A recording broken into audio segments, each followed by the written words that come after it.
Olá, vamos dar prosseguimento ao estudo sobre a Lei de Diretrizes e Bases da Educação Nacional. Na aula anterior, nós falávamos sobre os profissionais da educação. Nós continuaremos sobre esse assunto, com este assunto. Bom, a nossa LDB diz o seguinte, que a experiência docente, a experiência como professor, é um pré-requisito para o exercício profissional de quaisquer outras funções do magistério. Então, à luz da nossa LDB, para que um professor exerça funções do magistério, e aí nós veremos daqui a pouco que funções são essas, é necessário que ele tenha uma experiência como professor docente, como professor em sala de aula. E à luz da nossa LDB, são consideradas funções do magistério, aquelas que são exercidas por professores e especialistas em educação, um exemplo de um especialista em educação, um orientador educacional, no desempenho de atividades educativas, quando essas funções são exercidas em estabelecimento de educação básica, em seus diversos níveis, educação infantil, ensino fundamental e médio, e nas suas modalidades, educação de jovens e adultos, educação especial e assim por diante. E aí, são consideradas funções do magistério o exercício da docência, são consideradas também o exercício de atividade de direção de instituições de educação básica e as de coordenação e assessoramento pedagógico. Então, são funções do magistério não somente a atividade docente, mas são funções do magistério a atividade docente, né, o professor que efetivamente está em sala de aula, aqueles profissionais de direção de instituição educacional, profissionais da coordenação, que são os coordenadores pedagógicos, e os profissionais do assessoramento pedagógico, são os assessores pedagógicos, supervisores pedagógicos, são os profissionais que realizam um trabalho de assessoramento pedagógico. Esses são considerados profissionais do magistério. E para exercer essas funções do magistério, é necessário que esses profissionais tenham uma experiência como docente, como professor de sala de aula. Bom, faremos agora algumas questões sobre esse tópico, profissionais da educação, previstos na nossa LDB. Vamos lá. São questões de concursos anteriores. Vamos lá. Concurso da FUNIVERSA 2010. Traz assim. A formação de docentes para atuar na educação básica far-se-á em nível superior, em curso de licenciatura, de graduação plena, em universidades e institutos superiores de educação. A questão está correta. Essa é a regra geral. A formação para os profissionais de educação básica será feita em cursos de licenciatura de graduação plena. 2. Não é admitida como formação mínima para o exercício do magistério na educação infantil e nas 4 primeiras séries do ensino fundamental, a oferecida em nível médio na modalidade normal. A questão está errada, o não tornou o item incorreto. Porque nós vimos que é admitida o exercício do magistério na educação infantil e nas 4 primeiras séries do ensino fundamental, a formação dos profissionais, essa formação que foi obtida em nível médio na modalidade normal. É comum as bancas examinadoras retirarem um dispositivo legal, inserirem lá na prova e acrescentarem um não para tornar o item incorreto. Então, quando vocês encontrarem nas provas as seguintes palavras: não, apenas, exclusivamente, somente, fiquem atentos a essa questão. Possivelmente ela estará incorreta, porque o examinador retira um dispositivo legal, insere ali e traz uma palavra para tornar esse item incorreto. Questão 3. A formação mínima admissível para atuar na educação infantil e nas 4 primeiras séries do ensino médio é a oferecida em nível médio. Aqui a questão está correta. E aí, nível médio na modalidade normal, porque a formação mínima para atuar nesses níveis de ensino, na educação infantil e nas 4 primeiras séries do ensino fundamental. 4. A formação para o magistério de nível superior, ou seja, para você atuar como professor da educação superior, deve ser realizada nos mesmos moldes daquela oferecida ao magistério da educação básica. Está errada, porque não é nos mesmos moldes. Nós vimos que Para o professor atuar como docente da educação básica, ele deve ser formado em curso de graduação de licenciatura plena. Então, basta ele ter a graduação, sendo admitida, inclusive, a formação mínima para ele atuar na educação infantil e nas 4 primeiras séries do ensino fundamental, aquela formação em nível médio na modalidade normal. E para o professor atuar como docente na educação superior, é necessário que ele tenha a pós-graduação. Então, é assim, para nós não esquecermos. Para o professor atuar na educação básica, um professor que atua na educação básica, é necessário que esse professor tenha o curso de graduação plena, curso de licenciatura. Para esse professor atuar na educação superior, é necessário que ele seja formado em cursos de pós-graduação, prioritariamente em programas de mestrado e doutorado. Então, para a educação básica, a previsão é da graduação. Para a educação superior, a previsão é da pós-graduação. O item está incorreto, porque a formação para o professor atuar na educação básica, ela não será feita nos mesmos moldes para a formação desse profissional na educação superior. Então, o item está incorreto. Vamos lá, próxima questão. A formação inicial de profissionais do magistério se fará no ensino à distância, sem recursos e tecnologias de educação à distância. Desculpem, eu li errado.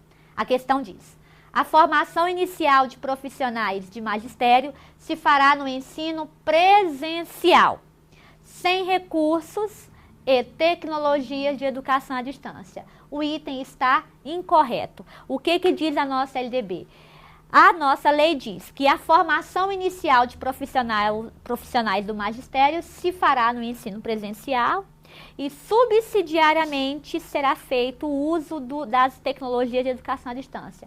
Aqui o item está errado quando ele afirma que não haverá o uso desses recursos. Então o item está errado, incorreto. 6. Somente a formação continuada e a capacitação dos profissionais do magistério poderão utilizar recursos e tecnologias de educação à distância. O item também está errado. Aqui a palavra somente tornou o item incorreto. O que diz a nossa lei? A nossa lei diz que a formação continuada e a capacitação dos profissionais do magistério poderão utilizar recursos e tecnologias de educação à distância, mas a nossa lei também diz que a formação inicial, que preferencialmente será presencial, ela poderá utilizar recursos da educação à distância. Então, somente tornou o item incorreto. É aquilo que eu já havia dito a vocês. Encontrou somente, apenas, exclusivamente, desconfiem da questão. Possivelmente, ela estará errada. Próximo item.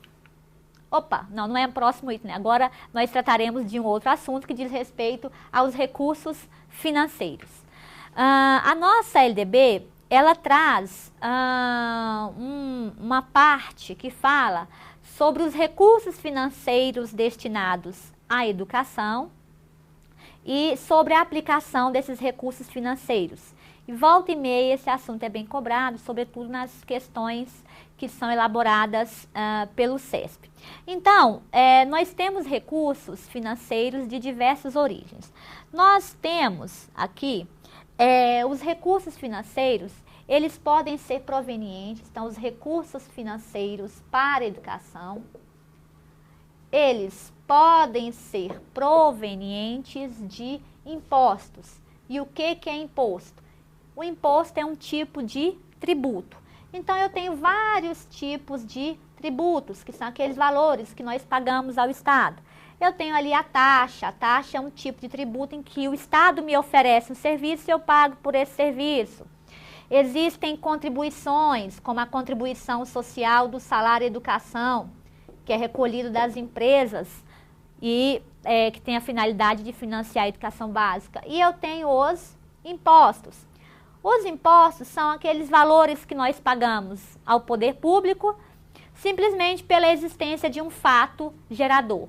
Um fato existe, esse fato é considerado como fato que ensejará a minha obrigação de pagar um determinado valor ao Estado. Então, por exemplo, tenho a propriedade de um veículo automotor, esse é um fato gerador para que eu pague o IPVA. Então, o que ocorre? o Estado, o poder público, ele arrecada impostos, que são um tipo de tributo. Alguns impostos, eles vão para os cofres da União. Outros impostos, eles são direcionados aos cofres dos estados e outros são direcionados aos cofres dos municípios. Aqueles impostos direcionados aos estados e municípios também serão direcionados ao Distrito Federal. Então, alguns impostos vão para os cofres da União, alguns para os cofres dos estados e alguns para os cofres dos municípios. E aí a nossa LDB e também a nossa Constituição Federal afirmam que de tudo que a União arrecadar de impostos, ela deve direcionar um percentual para a manutenção e desenvolvimento de ensino. E tudo que os estados, municípios e Distrito Federal arrecadarem de impostos, também um percentual deve ser direcionado para a manutenção e desenvolvimento do ensino. Volta e meia, esses percentuais são cobrados pelas bancas examinadoras. E esses percentuais são os seguintes. De tudo que a União arrecadar anualmente, 18% deve ser aplicado na manutenção e desenvolvimento do ensino. No mínimo, 18%.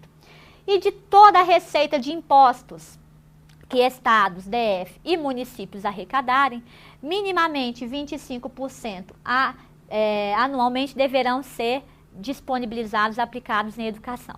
Então, o que diz a LDB? Que a União aplicará anualmente, nunca menos de 18% da receita resultante de impostos na manutenção e desenvolvimento do ensino. A União pode aplicar mais? Pode, porque a nossa LDB e a nossa Constituição diz nunca menos de 18%. A nossa LDB também diz que estados, DF e municípios aplicarão anualmente nunca menos de 25% da receita resultante de impostos na manutenção e desenvolvimento do ensino. Mas aqui há uma observação. A nossa LDB diz que estados, DF, municípios aplicarão anualmente nunca menos de 25% ou o que constar nas suas constituições estaduais ou leis orgânicas.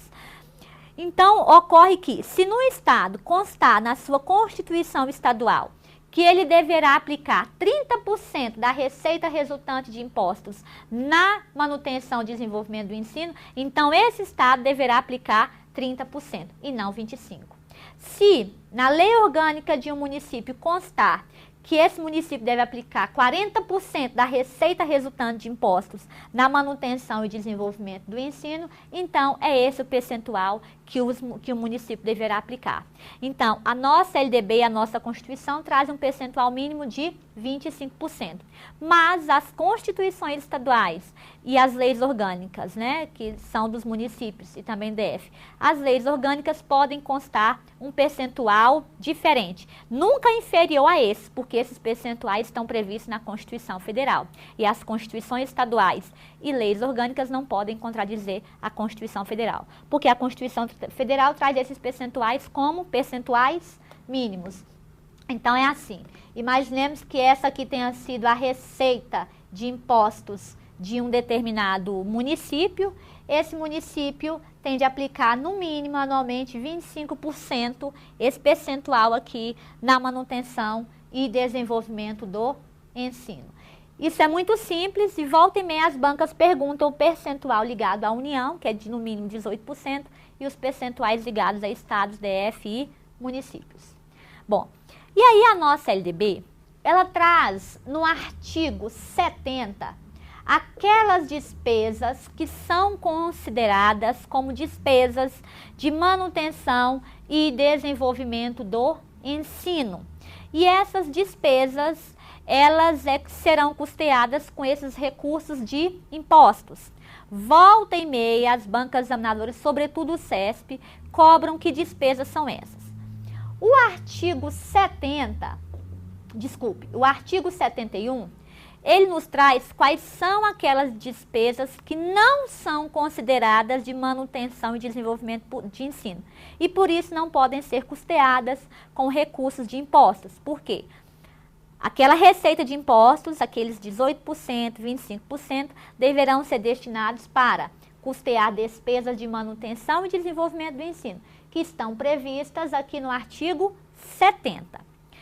Então, nós temos o artigo 70 dizendo quais são despesas de manutenção e desenvolvimento do ensino. E temos o 71 dizendo o que não é considerado despesa de manutenção e desenvolvimento do ensino.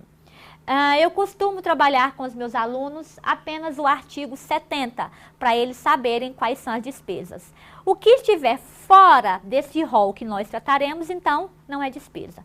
Porque o risco de nós estudarmos o artigo 70 e o artigo 71 é de, na hora da prova, nos confundirmos e não nos lembrarmos se aquilo que nós estudamos é considerada despesa ou não é considerada despesa de manutenção e desenvolvimento do ensino. Então, nós estudaremos o artigo 70, o que estiver fora desse rol não é despesa considerada de manutenção e desenvolvimento do ensino. E aí, para nós não esquecermos dessas despesas, nós vamos fazer aqui alguns desenhos para nós não esquecermos dessas despesas de manutenção e desenvolvimento do ensino. E aí, nós temos aqui as nossas primeiras despesas, que são representadas aqui por meio desses desenhos. E aí, os meus alunos têm sempre que identificar os meus desenhos. Esse aqui é um caderno que simboliza a aquisição de material didático escolar. Material didático escolar. Essa despesa é despesa considerada de manutenção e desenvolvimento do ensino. Além do material didático escolar, nós temos aqui uma outra despesa. E aqui, essa despesa que esse desenho é representado, esse ônibus aqui representa o transporte escolar. Então, uma outra despesa de manutenção e desenvolvimento do ensino, nós temos a manutenção de transporte escolar. Essas despesas são consideradas de manutenção e desenvolvimento do ensino. Material didático escolar e manutenção de transporte escolar. Bom, além desses desenhos aqui, nós temos um outro, e aí esse desenho aqui, bom, eu não sei se ele parece muito, mas é para ser uma bolsa Louis Vuitton, de preferência. Para nós nos lembrarmos que uma outra despesa considerada de manutenção e desenvolvimento do ensino é a concessão de bolsas de estudo, a estudantes da rede pública e privada de ensino. Então, o Estado, ao conceder uma bolsa de estudo a estudantes da rede pública e privada, essa despesa também é considerada como de manutenção e desenvolvimento do ensino, poderá ser custeada, portanto, com aquela receita proveniente de impostos, aquele percentual de 18%, que a União minimamente deverá vincular a manutenção e desenvolvimento do ensino, e aquele percentual mínimo que os estados, DF, municípios deverão vincular. Bom, além dessas aqui, nós temos outras despesas consideradas como de manutenção e desenvolvimento do ensino. Aí eu vou trocar aqui o nosso pincel. Esse cifrão aqui lembra dinheiro, né? E esse bonequinho aqui é o professor bem magrinho.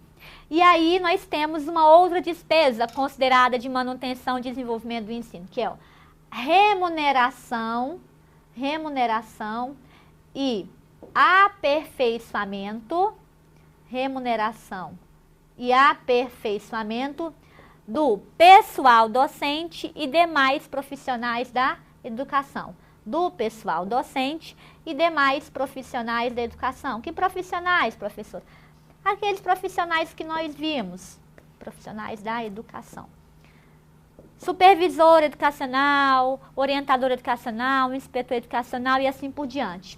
Então, são despesas consideradas de manutenção e desenvolvimento do ensino, aquelas destinadas à remuneração e a aperfeiçoamento. Aperfeiçoamento diz respeito à formação continuada, tanto dos professores, do pessoal docente, quanto dos demais profissionais da educação. Então, nós vimos até agora 4 possibilidades de despesas consideradas de manutenção e desenvolvimento do ensino previstas na nossa LDB, que poderão ser custeadas com os recursos provenientes da receita resultante de impostos. No nosso próximo encontro, nós estudaremos outras despesas de manutenção e desenvolvimento do ensino. Até lá. Um abraço.